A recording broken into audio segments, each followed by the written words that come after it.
Welcome and good morning, everyone.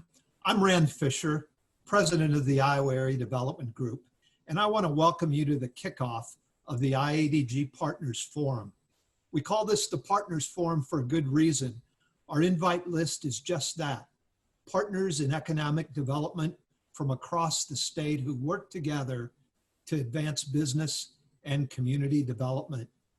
As we get started, I want to especially acknowledge and thank the rural electric cooperatives, municipal utilities, and the ITC stakeholders of Arion that make the mission, the services, and support of IADG possible. It's because of their vision and generous support that IADG is celebrating its 35th anniversary. You know, many of you join us every 2 years for the Partners Forum. When it became apparent that we would not be able to join or hold, rather, this education, training, and networking event in person, we, like so many others, decided to pivot to an online format. Currently, we are planning 5 sessions to take place every 2 weeks between now and the end of September. You know, we're aware that there is a lot of programming available to you, so we are working hard to offer speakers and content tailored to our rural Iowa partners. While many economic development challenges are universal, we know that rural organizations, communities, and their leaders face unique circumstances. Helping you navigate the crisis of COVID-19 and position your organization and communities for the future, that's the space IADG is focusing on for this Partners Forum series. We know your time is valuable, and by now your multitasking during online sessions has been well honed. Because of that, we are striving to keep these sessions short and informative, full of information and ideas worthy of your attention and your action. With that, let's get started. We're very pleased that Governor Kim Reynolds has provided a special message to share with you today. Please give your attention to the welcoming remarks of our governor. Greetings from our beautiful state capital. I want to thank the great team at the Iowa Area Development Group for this chance to help kick off the 2020 Partners Forum. When it comes to energizing and connecting communities, it's something you've been doing for 35 years, and I can tell you our state is a better place because of it. Congratulations on achieving this tremendous milestone. And today, by shifting the Partners Forum series to a virtual format, you're proving once again that innovation is crucial to the long-term success. By logging in, you're stepping up to explore opportunities for Iowa's small towns and forging relationships that position Iowa as a leader in economic recovery and rural community development. Now more than ever, partnerships matter, and it's this kind of collaboration that is the foundation of the Governor's Empower Rural Iowa initiative and our efforts to drive rural Iowa forward. IADG sponsors and members know how to deliver results for your communities, and you're showing the country how it's done. Because of you, Iowa led the nation in federal rural economic development loan and grant funding again last year. These are projects that matter, from adding surgery space and specialty clinics at the Knoxville Hospital to expansion of Percival Scientific in Perry.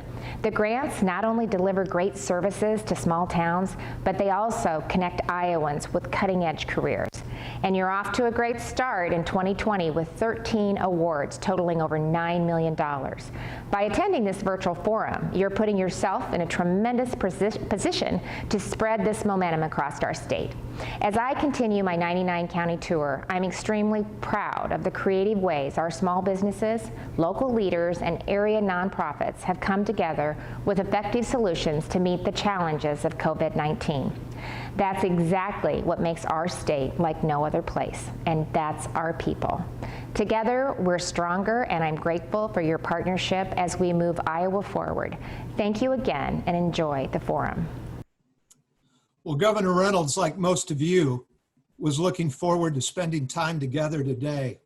We appreciate her special message and the acknowledgement of 35 years of partnership and economic development accomplishments. You know, we're grateful to our governor for her leadership and her commitment to economic development and for her Empower Rural Iowa initiative of her administration.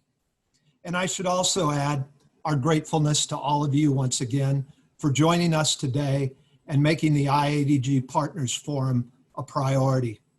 With that, I'd like to introduce our speaker for today, Stephen Jast.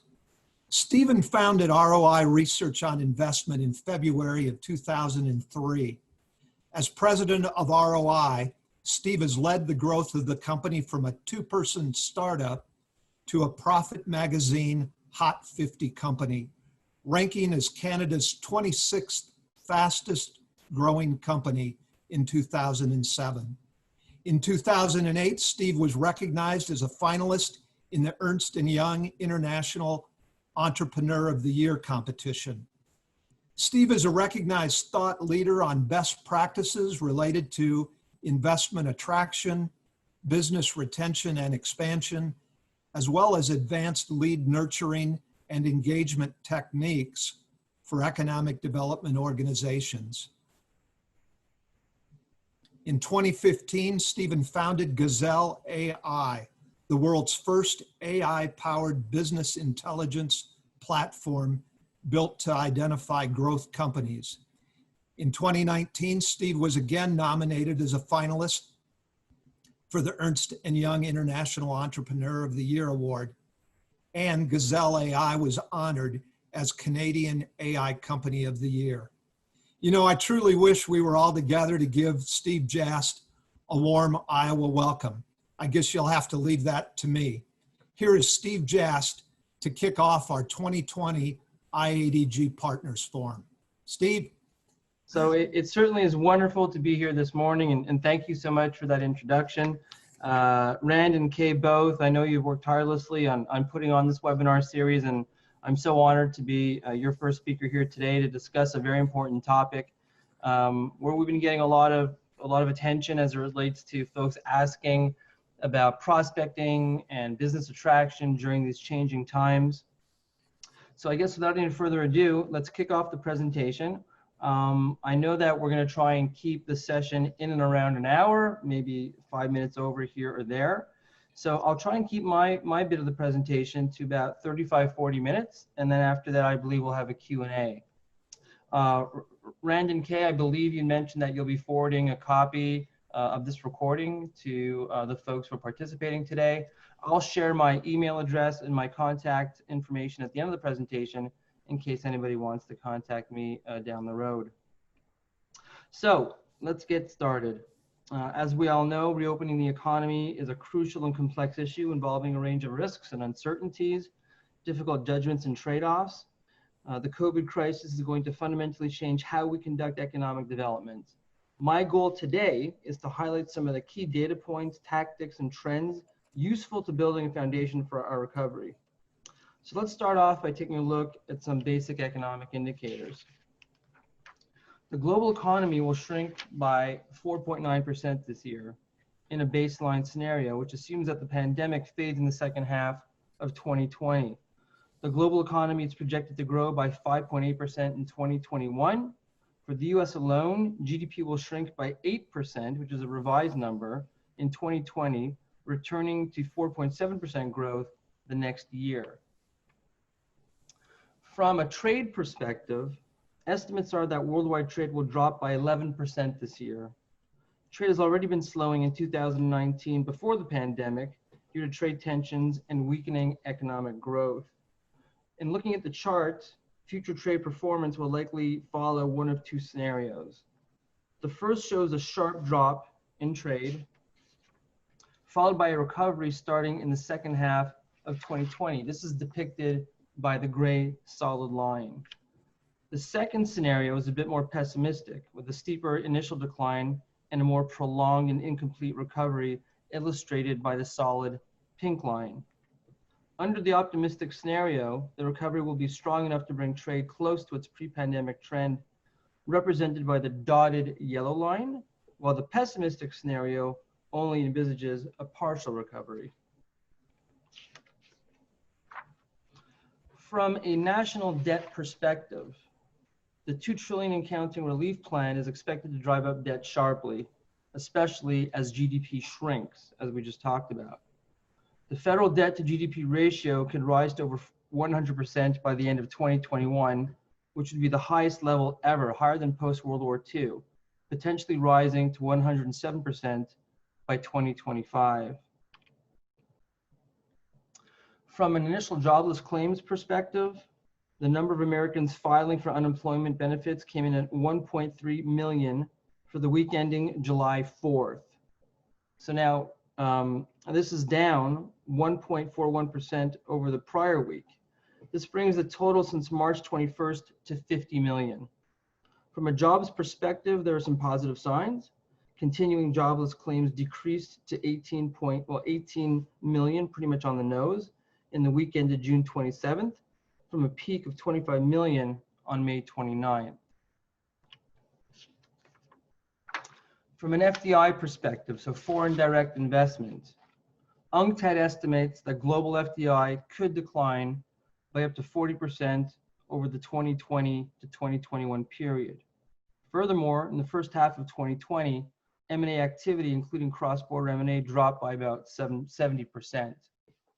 Some of the hardest hit industries will be energy and basic materials, airlines, hotels, restaurant, and leisure, where of course there's much more challenges and difficulty in social distancing, as well as the automotive industry. So now that we have a bit of an overview from a macroeconomic perspective on how COVID has affected us all, I thought I'd take a couple of minutes to talk about the basic fundamentals of business attraction and lead generation. And then we can talk a little bit about how these have changed and how we suggest that they change. But by and large, what we're looking at now is the structure that we recommend to all of our clients in moving forward with a business attraction strategy. And that is to say that we need to have a solid footing from a marketing perspective, from a positioning perspective, that lends themselves to data supported strategy. So when we talk about marketing, we talk about social, digital, traditional. So these are the kinds of outreach programs that we recommend to all of our clients, and to make sure that they're out there in a multi-touch perspective such that we can warm up leads to the idea of investing in Iowa before reaching out to them. We also need to know who our target audience is, our total addressable market. In marketing language, we call it a TAM, total addressable market. Who do we want to approach, where do we want to approach them, and when? It's also important to have the necessary kind of analytics available to monitor conversion ratios. Conversion ratios are useful to see the number of prospects that are converting to leads, the number of leads that are converting to on-site visits, the number of on-site visits that are converting to projects. The reason why this is important is because it allows us to focus on the kinds of companies that are converting most favorably and to stay away from companies that are converting least favorably. So if we're not tracking this data, obviously this becomes very hard to generate efficiencies in our marketing plan. So analytics are incredibly important, as is the collection of corporate intelligence to understand exactly who, when, and where we want to be targeting. From a positioning perspective, so when we talk about positioning, what we're really talking about is getting an understanding of ourselves as an economic development organization and the jurisdiction that we represent. So have we done a benchmark assessment and a value proposition exercise recently? Do we truly understand what our unique selling proposition is?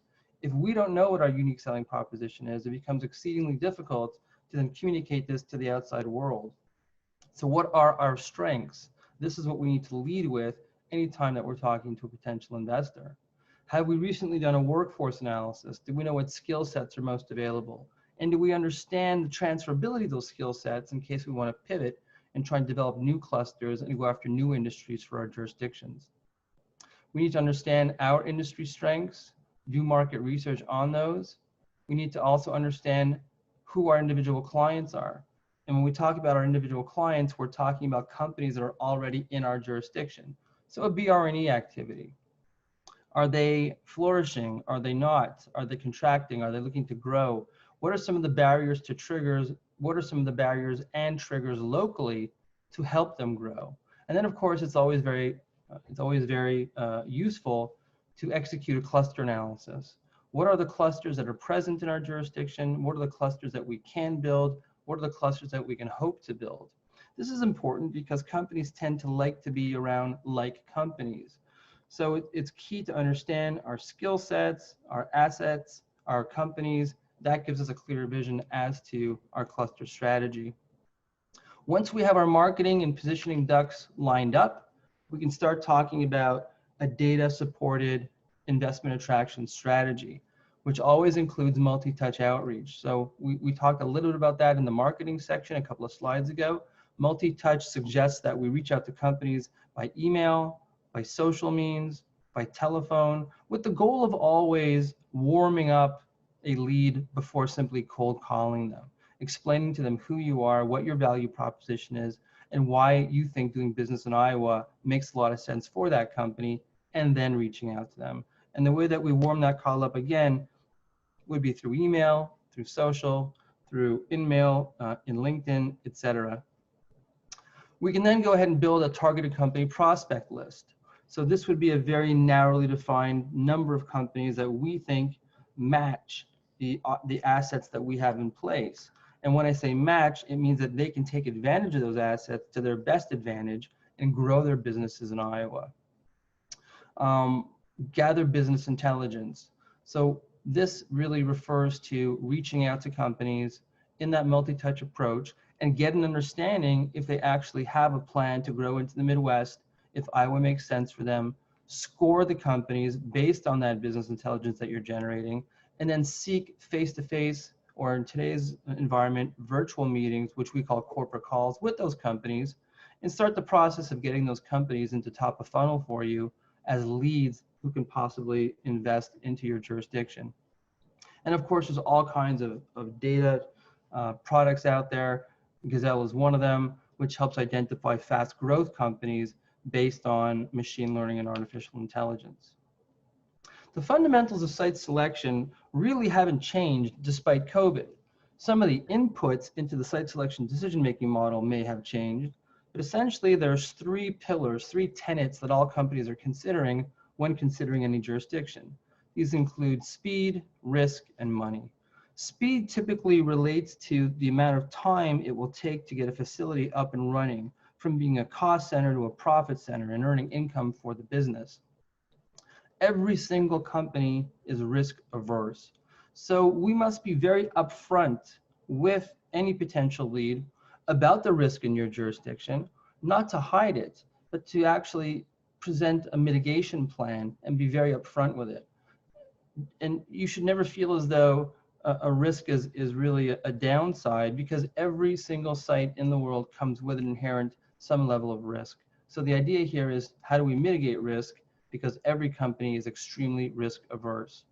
We then talk about money, but maybe not money in the traditional sense. I'm not really talking about financing or acquiring the necessary capital to execute an expansion project.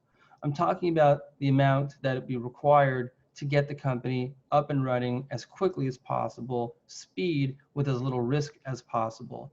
So sometimes the least cost scenario will not help a company mitigate against risk and will not help them get up and running right away to address the speed issue. So from my perspective, the amount of money spent is really a function of speed and risk, and perhaps a slightly higher upfront cost helps the company get to market faster and recover that money quicker, thus making it a less expensive location. Let's take a look at the fundamentals of site selection.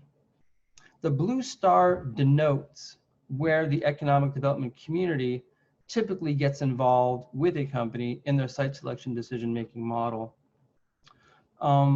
It's extremely important in this scenario, as we look at the blue box with the diagonal yellow lines, to fill our website with all of the necessary information that a site selection consultant or a corporate real estate professional would need, such that your jurisdiction gets shortlisted for a site tour and then ultimately shortlisted as a potential investment site. So let's make sure that you have shovel-ready sites. Let's make sure that we have all of our workforce data, available buildings, such that you don't get overlooked. All of this kind of data needs to be in your website, and most definitely needs to be in your marketing collaterals. Now, definitely because of COVID, parts of the site selection decision-making model have changed. There's probably an even stronger requirement to have this data online, as face-to-face meetings are going to be much more difficult to execute. It's also going to be extremely important to be able to provide some sort of a virtual experience of what it would be like to visit the site. So whether that's a virtual reality, whether that's a video, because people are going to be so averse towards travel, we certainly need to make it easier for site selection consultants to make that appraisal that they need to make. But the point that I'm trying to make here today is make sure that you have all the information you can possibly get together into that blue and yellow box, which for me in that research represents your website. It's really extremely important. You may have been overlooked for investments that you don't even know about because you're not making the short list for a site tour. Back in the old days, when I first started in economic development, the star that we see would typically be over and around the area that we call investigate decision. And economic development professionals played a large role in that research function because the internet didn't exist, email didn't exist. And so economic development professionals were able to foster relationships with companies much earlier in the site selection decision-making process. I'm going to talk a little bit later about some of the specific elements of the site selection process that have changed because of COVID, but this is the basic model that I've seen over the course of my career in economic development. Okay, so COVID hit. So what happened? All companies have become investment weary, that's for sure. Companies are focusing on net income. They're very focused on top line revenue growth.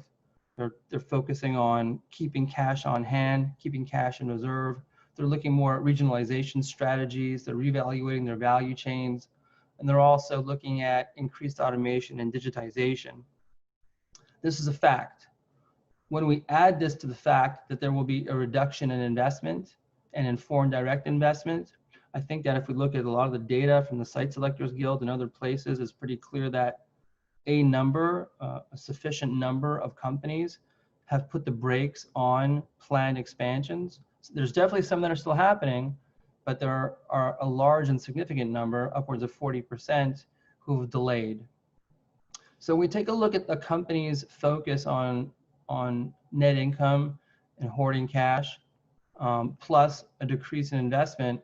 This equals the necessity for the economic development professional to revise their strategy. So I think that right now stakeholders are going to ask the question, did you adjust your strategy in an efficient and an effective manner, as opposed to did you hit your key performance indicators for capital investment and job creation? I think it's pretty clear that most economic development professionals won't. So what are the strategies for today's reality? What are companies out there thinking? Well, a lot of companies are thinking about reshoring manufacturing, decoupling from China. They're thinking about a +1 sourcing strategy. So if they are sourcing from China and China goes down, they have a second option. Could that +1 source be in the US? They're looking for near-shoring supply chain as well. Is that an opportunity for the US to repatriate some manufacturing activity?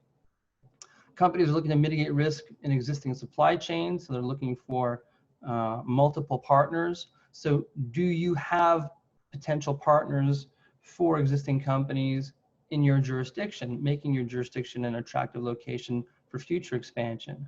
Increase in data-driven and AI-powered decision-making. Tariff, trade wars, and international relationships are also high on the list of corporate executives, particularly those that are exporting a lot or importing a lot of their key inputs to their manufacturing process. Immigration and visa restrictions, and of course, ESG factors, which are always top of mind for corporate executives.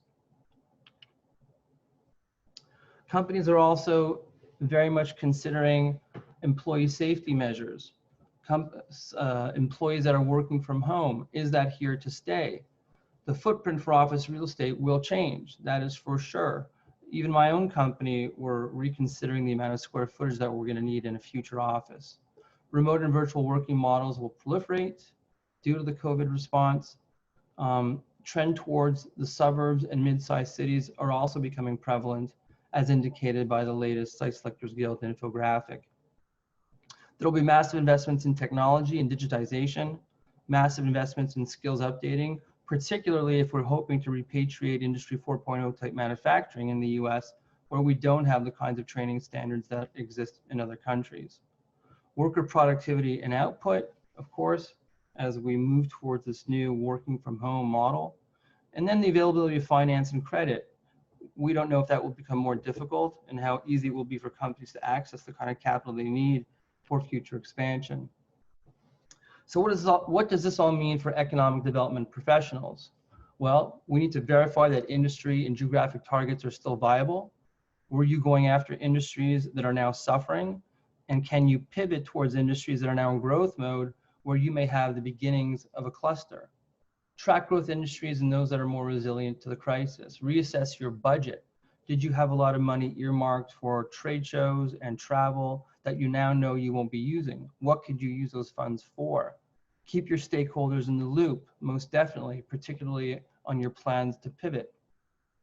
Engage in concerted BR&E activity. We'll spend a couple of slides on BR&E, but you know, the quickest line, the shortest line, and the straightest line between a company expanding and you are companies expanding in your own jurisdiction. We also want to make sure that we're doing all that we can for companies that are in a perilous position and contracting, and try to provide them with as much help as we possibly can. Revisit your value proposition. Ensure that your mix of marketing collaterals are adapted to today's reality. Are you still focusing on industries that are not growing, where you could be focusing on ones that are? And strengthen cooperation and ensure alignment amongst all your stakeholders. I think that the biggest mistake that an EDO can make, or that a community can make, is to not ensure alignment among all of the stakeholders in economic development. And that would include institutions of higher education who may be providing training, the private sector, all different levels of government, as well as utilities. I do believe that now is not the time to cease business development activities. In times like this, you actually, in my opinion, want to double down. It's important to keep top of funnel opportunities plentiful. There are ways through virtual conferences, augmented and virtual reality, digital virtual meetings, digital marketing, and seize new opportunities from changing FDI and potential reshoring. We'll talk a bit more about all these in the slides to come. But what I hate to see would be an economic development organization stop all of their attraction efforts and then find themselves 6 months from now with no project pipeline, and then entering into a marketplace where every other economic development organization is desperately seeking leads. Right now, we see some economic development organizations have taken a back seat to investment attraction and lead generation, which actually helps those that are still in market. There's less competition. So what are some of the industries that are in growth mode since the onset of COVID? Certainly medical devices, supplies and pharma, particularly as we may see some legislation from Washington to build strategic stockpiles and mandate that a certain amount of production in this field happens in the US. Plastics and products, packaged non-perishable food and snacks, computer and peripheral equipment, wireless equipment, distribution, particularly in cold storage, food and beverage. IT is also huge right now. Research, consulting and training and software, data processing, data centers, internet publishing, customer computer programming, management, R&D, marketing, research, and particularly in cybersecurity, where we're seeing a lot of activity given the need, the immense requirement for companies to be dealing online more so than they've ever have before. So let's take a couple of minutes and see how Iowa stacks up.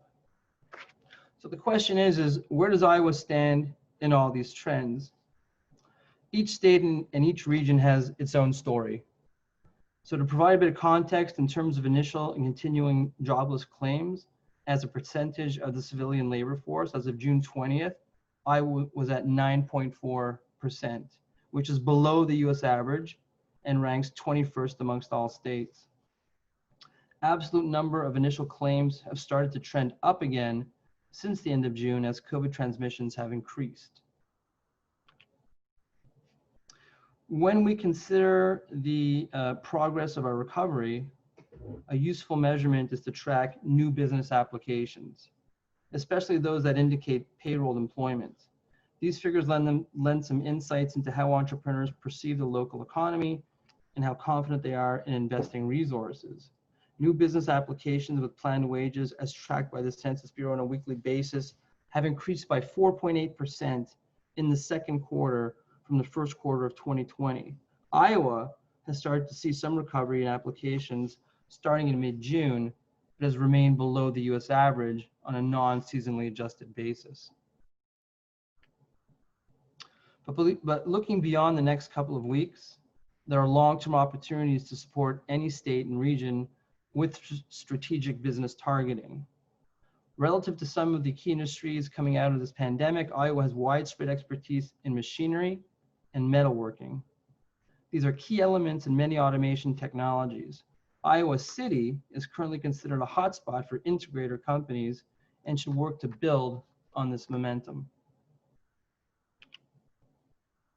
Another key area of development that links an integral part of the Iowa economy is agriculture technology. The state is a hub for tech companies in the space, supported by a high concentration of bioscientists as well as machinery experts. Iowa boasts 31% more bioscience jobs than the national average. As an example, John Deere opened a new Intelligent Solutions Group facility in Iowa to advance the company's precision products and services. With the onset of the pandemic, but really should be top of mind always, is the notion of diversification. So an increasingly important strategy is to support and build economic diversity. Smaller emerging industries such as education technologies have, for example, been accelerated by the pandemic worldwide. While existing education and publishing companies have made moves to serve exploding demand, many startups have provided innovative alternatives from remote learning to virtual training. With over 25 existing EdTech companies in Iowa and its new EdTech accelerator graduating its first cohort, this could become a strategic cluster in this sector for the state. So where does that leave Iowa going forward? Even more so than before the pandemic, regions, states, and cities have to carve out their economic development strategy based on a best fit with their regional assets.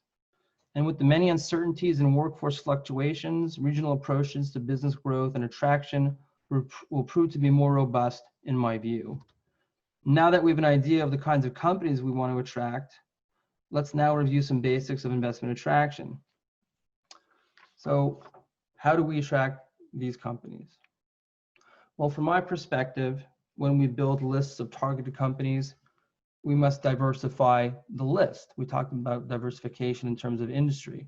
Now let's talk about diversification in the mix of companies that you want to try and develop as leads. Many of our clients often talk about wanting to pursue large multinationals because they're capable of large transformational projects. Large multinationals should always be part of the mix. However, I'm always more interested in fast growth companies. Fast growth companies can be startups. Fast growth companies can be mid-market or even smaller. I will put an asterisk next to startups. From a startup perspective, I really wouldn't pursue a company unless it's entered into a Series C or D funding round in the tens of millions of dollars. But nonetheless, with that being said, I'd like everybody to consider the notion of fast growth and gazelle companies. A gazelle company is one that has a 20% combined annual growth rate for 5 years in a row, doubling in size every 5 years. These companies represent typically 1 to 3% of any economy. They also represent about 70% of net new job creation, the lion's share of R&D expense, the lion's share of capital expenditure. So these are the companies that really we want to be going after. So as you're building your targets, look for fast growth companies and then blend in mid-market, small, some interesting startups, as well as the large multinationals. So where do we go looking for them? Well, what we're looking at right now is a heat map of aircraft manufacturing across the US based on sales growth. So you might think that the locations that have the darkest coloring would have the companies that are growing the fastest, at least from a sales perspective, and those would be good targets for us to pursue. What I'd like to suggest to you is to layer some additional data on top of that. Try looking for high wage growth and also areas losing businesses on top of the growing sales. Why? Well, jurisdictions that have high levels of average salary growth usually means that an area is suffering from a lack of available workforce. Workforce works along the same lines as the economy as a whole. When there's not enough supply to meet demand, prices go up. And in the context of workforce, that means that salary goes up. So in this case, salary rising for a company usually would entail eroding margins. So these are great companies to look for in terms of attraction because they're companies that need to hire, they're growing, there's no people in their jurisdiction, and they're likely not as profitable as they can be. So these are some useful tricks and ways that we use data to build our targeted company prospect lists. Let's take a couple of seconds to talk about the importance of business retention and expansion. Business attraction is always wonderful and makes the big headlines and can yield some really impressive transformational type projects. But the reality is that the bulk of net new job creation and investment comes from existing investors. So 70 to 90% of investment comes from existing companies, and the 70 to 90 is a range usually based on rural versus more urban settings. And we can say that up to 1,000, it can cost up to 1,000% more to recruit a company versus visiting a company that's already in your jurisdiction and helping them grow or trying to prevent any further contraction. As you know, bringing in a new company can entail all kinds of costs as it relates to building out infrastructure and marketing and so forth. So it really does make a lot of sense to spend some time talking to the companies in your jurisdiction, particularly in a time such as we're living through right now with COVID, where there's probably a lot of services that the typical company doesn't know that an economic development office can offer, giving them some guidance as it relates to the PPP, giving them guidance as it relates to accessing PPE, and so forth. So I would really highly encourage everybody listening to really step up from a business retention and expansion perspective. Some of the questions that you might want to consider, apart from the more obvious BRE questions related to COVID, would be things like asking if the company has pivoted to create new opportunities and revenue streams for the business. Have they pivoted away from their typical manufacturing to try and build out some sort of PPE? Has your 3 to 5 year business plan been impacted?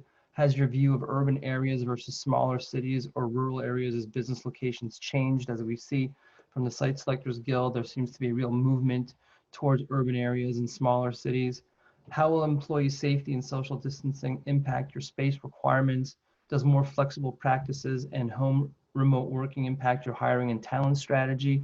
We've been hearing lately that companies are finding it very difficult to train new employees and embed them into the company culture with this working from home and working remotely phase that we're going through. Do you outsource any of your business operations, and are you considering consolidating these? Do you outsource manufacturing overseas that you're considering to reshore or nearshore? What would be the barriers and triggers for this? What percentage of your workforce is working remotely? How important is it to have all of your employees in the same location? Are you planning on incorporating remote work permanently as an option for your employees? Are you seeking new supply chain partners regionally? This could be really effective in terms of helping build a local cluster. Do supply chain partners need to be within a certain distance? Some companies may have had a bad experience given some of the difficulties in continuing to receive goods and materials that they need for their manufacturing. So they might want to identify some local suppliers, a number of local suppliers that they can count on. Is proximity to medical infrastructure and a regional COVID strategy a consideration? As we see, there's been heightened outbreaks. This may be an important company consideration moving forward. Will you be making major investments in digitization? Will you be making major investments in skills upgrading, particularly for companies that are looking to reshore manufacturing 4.0 type of skills? So from a recovery action plan and strategy perspective, I believe that the next seminar will be with Kirsten McGregor, who is the founder of Sage-Axe Associates. This is a quick slide that she produced for a webinar that we were in together some time ago. And she basically recommends that you start with an action plan to identify your top economic recovery concerns and develop a roadmap for solutions. Continue to support your community with initiatives and evolving policies during the recovery process. Encourage clear and coordinated messaging amongst all stakeholders. Again, alignment across all stakeholders is incredibly important at a time like this. Develop a coordinated and updated economic vision. This could include new priorities, new targeted industries, new targeted geographic regions. Create a recovery strategy that provides in-depth analysis and long-term intercoordinated activities. So that does it for the presentation part of our webinar.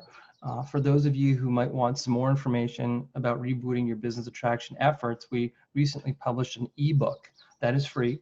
You can get it by accessing our website, www.researchoninvestment.com, and you can download it from in there. And I'd be happy now to address any questions. Well, Steve, before I turn this back to Kay to wrap things up, I want to do two things. One, I want to thank you for not just giving us a boilerplate presentation today, but for the time that you've taken to understand and tailor a presentation to Iowa and to our audience. So thanks for that. Secondly, you know, I mentioned that you've left us with a lot to think about and perhaps even more to do. And as our time together comes to a close, I might just ask for maybe a final pearl of wisdom, a recommendation above all others, or just a bit of concluding inspiration for IADG and its partners.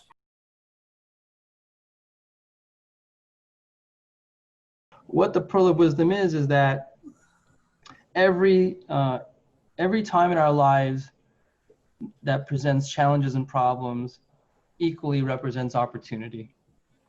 And while certainly we don't ever want to use a challenge which has embedded within it so much suffering to our benefit, but it's not just an opportunity to benefit ourselves financially. I think that when we look at the world in general, we're seeing a lot of movement as it relates to social movements, as it relates to race, and as it relates to politics. And I'm not going to get into that argument, but all these issues are in a pot right now that's being blended together in a way that has all of our attention. So I think that COVID represents an opportunity for us to truly recreate how we want to be as a society in many ways above and beyond economic development. And I think that we have a lot of people's ears and we're all talking. And I think that the more that we talk and the more that we create forums for creative exchanges, the better off we are in coming out of this in a better way that we came in. So let's try and create a silver lining around this COVID tragedy and try and come out in a way that humanity is better than the way we went in. So those would be my pearls of wisdom, despite the fact that I couldn't find my Albert Einstein quote. Well, thanks for letting me put you on the spot, Steve, and thanks again. Kay, I'm going to turn things back to you to close us out and tell us about where we go from here. All right. Well, I just want to say thank you to Steve and his team. As many of you might be aware, IADG is currently working with ROI on a lead generation program to find and develop relationships with targeted industry prospects. ROI has delivered us over 200 potential leads, actually prospects, and is now working through that list to identify both short-term and long-term interest, and also setting up meetings with the most promising companies. This prospecting initiative is being paid for with funds that would have been directed toward trade shows prior to COVID cancellations. So we really appreciate the work of Steve and his very professional team and all that they're doing on our behalf. So thanks again for everything. We really appreciate it. In closing, I would like to introduce our next session titled The Long-Term Recovery Process, Avoid the Pitfalls and Come Out Stronger.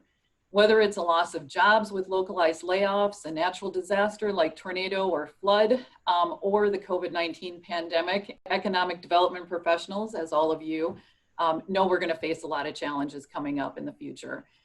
So not only navigating through this, but also looking and being able to plan better for any of our upcoming challenges we have. So we're looking forward this session on August 13th at 9 o'clock. So that's 2 weeks from today. The session is formatted to really respond to the unique concerns and challenges of our Iowa audience. We're going to be gathering participant questions in advance, and then Kirsten McGregor, who's our speaker, will respond to the most asked and I think really the ones that really raised to the top. She'll be answering those questions during the session. She will provide her guidance to really help and lead organizations, businesses, and communities through this ever-changing COVID pandemic, but then all of the other challenges that might be coming our way in the future. Our speaker is Kirsten McGregor. She's the principal and founder of Sagix Associates, which is an economic recovery and consulting firm that really helps all types of businesses. Kirsten's expertise runs deep, including she was the senior policy advisor on President Obama's Hurricane Sandy task force, lead economic recovery coordinator consultant for the U.S. Virgin Islands, Hurricanes Irma and Maria recovery, and many more. Kirsten is also a senior fellow at the University of Delaware, supporting their new Recover Delaware initiative. There is a lot more with her credentials, and they'll all be available on the website, along with the details and registration for the August 13th session. And I will have that up yet today. I want to thank you so much for joining us today for the kickoff session of the IADG Partners Forum video series. This session recording will be available along with Steve's slide deck on the website as well. So as always, we hope you will continue to call on your partners at Iowa Area Development Group and our sponsoring utilities when we can be of assistance. We hope you found this session valuable and really do look forward to seeing everybody every 2 weeks at 9 o'clock through the end of September for upcoming sessions. So thanks so much and have a great day.